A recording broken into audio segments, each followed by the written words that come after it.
Hello everyone, this is candidate master Victor Neustroev. I'm back from the tournaments. I played two tournaments, one in Budapest, the other one in Montenegro. As for the results and pictures and videos from the tournament, you can just watch them after you follow my Instagram account tricks.of.chess. What we are going to do today, I want to create this video to analyze one of the games that my students and other subscribers play in the tournament that I organized. This is our online tournaments, and today we are going to observe the game between Anusha Subramanian and Valery Yatskevich. Okay, e4. e5, knight f3, knight c6, bishop c4, knight f6, Valery plays two knights defense, knight g5. This is a quite popular move in this position. Some people prefer to play d3 and then just to play maybe slow Italian game, but knight g5 forces black to play in a certain way. And then white has to play properly, otherwise black gets a counterplay. d5 is the only move. It takes d5, knight a5. You know, if here knight takes on d5, then knight f7 can be played, or just d4. d4 is known as a lolly attack.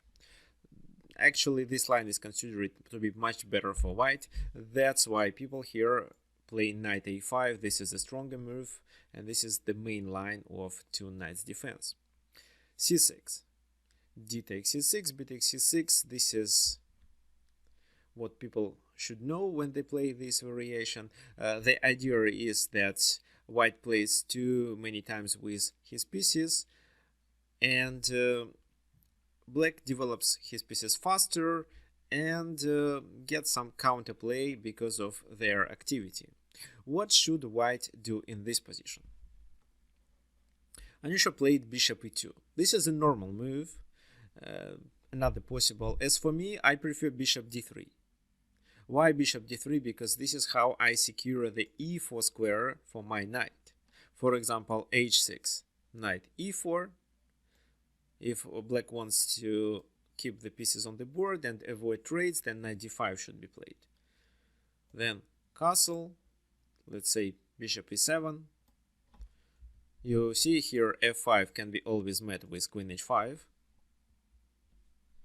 So castle, bishop e7, or maybe some other moves. Then rook e1, black castles, knight g3, with the idea to trade the bishops, for example, or maybe we can get our light square bishop back to f1, and then play d3 and develop our queen side. Actually, bishop f5, that what happened in the blitz game between two famous French grandmasters,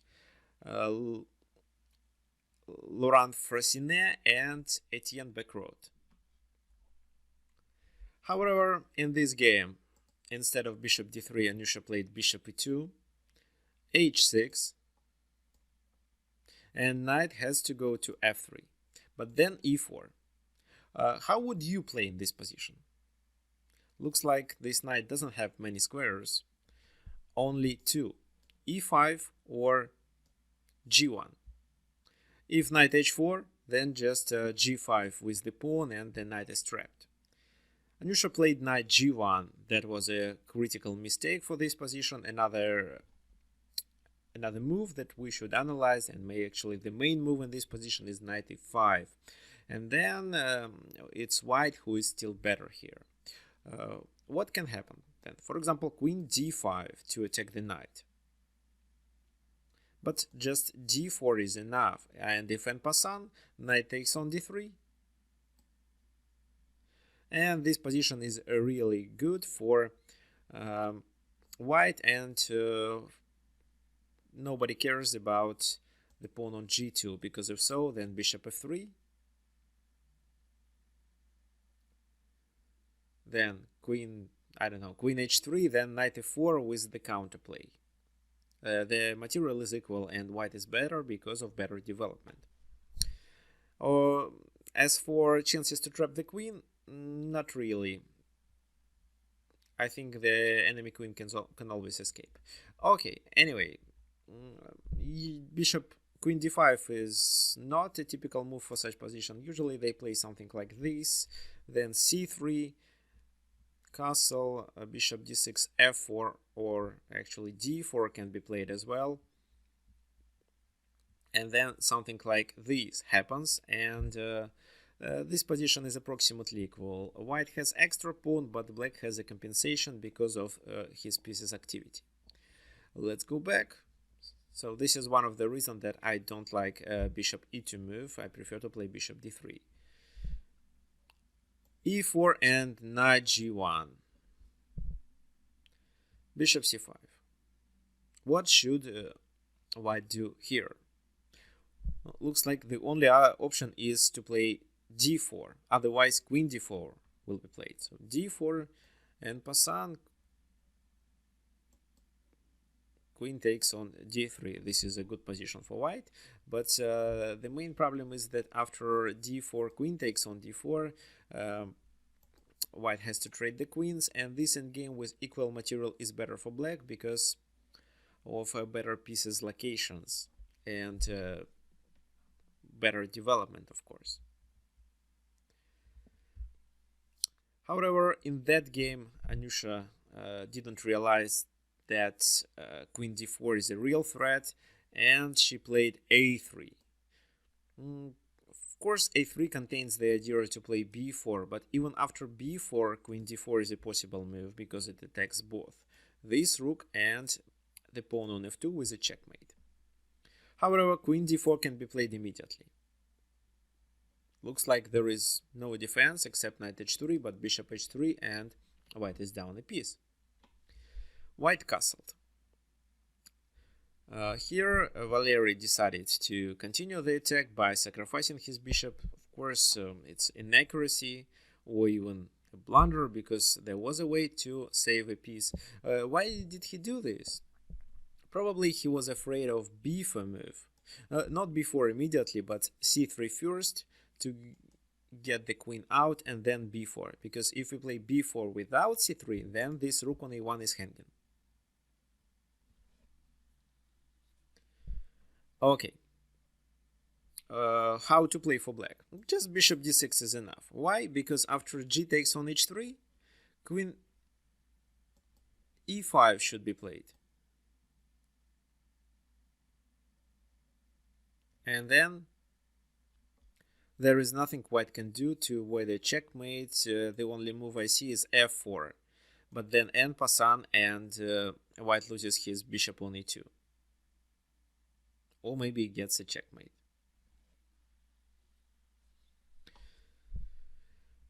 Okay. But Valery sacrificed it back, king g2, then knight b7. Not the best move, of course. Bishop d6 was a better one because here the h2 pawn is the object of the attack. But knight b7 to avoid b4 idea. c3, queen d6. And a4 was played. I don't really understand this move. No, d4 should be played just to develop the pieces. Maybe not d4, but d3. And this is how white can get the knight and the dark squared bishop involved into the game. But a4 doesn't contain any ideas. Maybe white wants to get more space, and b4, a5 can be played, but it's too slow in such a position where the king is too weak. Okay, what happened then? Castle, a5. You see? It's too slow again.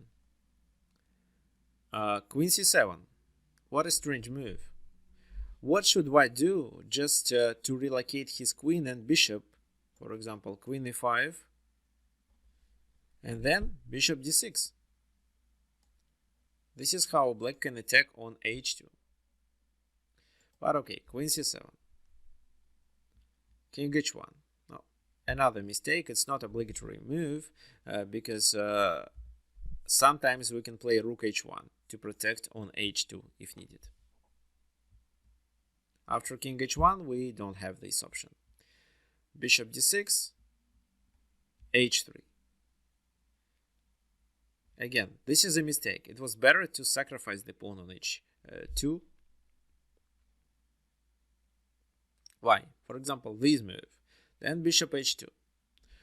But now we can use our knight, and maybe it can help our pieces. Because the h3 doesn't really help to save the pawn. So h3, then, for example, queen d7 can be played, like Valery did, queen d7. And after bishop g4, looks like bishop g4 is the only way to save the position. I don't know, maybe king g2. King g2 should be a better move. But then bishop c7, then the knight can come to d6, f5, and h4. So, for example, knight d6, knight f5, and knight h4. The game is over. But bishop g4 was played in the game, then knight g4, queen g4, and f5, what allows black to initiate a pawn march on the king side. Queen g2, rook f6. No, instead, I think f4 should be played because this is not a threat. Queen h3, and after f3 move, the game is over. There are two checkmates, queen g2, queen h2. So, for example, queen g6 helps to protect only against one. But then queen h2 is another checkmate. Okay, let's go back. In the game, rook f6 was played. Rook g1. Rook e8, not the best move, but black is winning, because black is playing with almost all his pieces, except this knight, but white doesn't use these three pieces. b4. That doesn't make sense because we are focused on the king side now. Rook e2, e6, bishop b2 with the hope to activate the bishop. King h7, another useless move. I think it's time to play rook g6. h4, and now rook g6. Queen f1, and then black trades the only active rook. Oh, it was queen g1 played in the game. Then the other rook comes to g6, queen f1 again, and f4.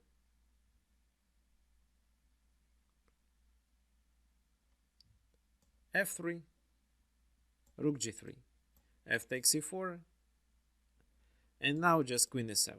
And there is no defense. The pawn on h4 dies, and then black checkmates. For example, queen f2, queen h4, and rook h3. If it's not a checkmate, then white loses a queen first, and then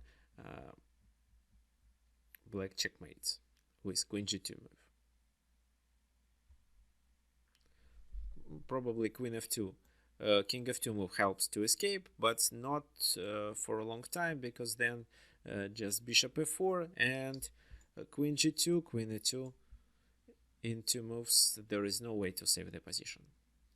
Okay, this is how the game finished, but actually now, by looking at this game again, you may notice that after knight g1 the position was terrible for white and the game is almost over. Bishop c5, a3, queen d4, and then black wins, and actually here it's already time for white to resign, because here white is down a piece. Okay, thank you for attention. I believe you all can learn the mistakes of this game and try to avoid them in future.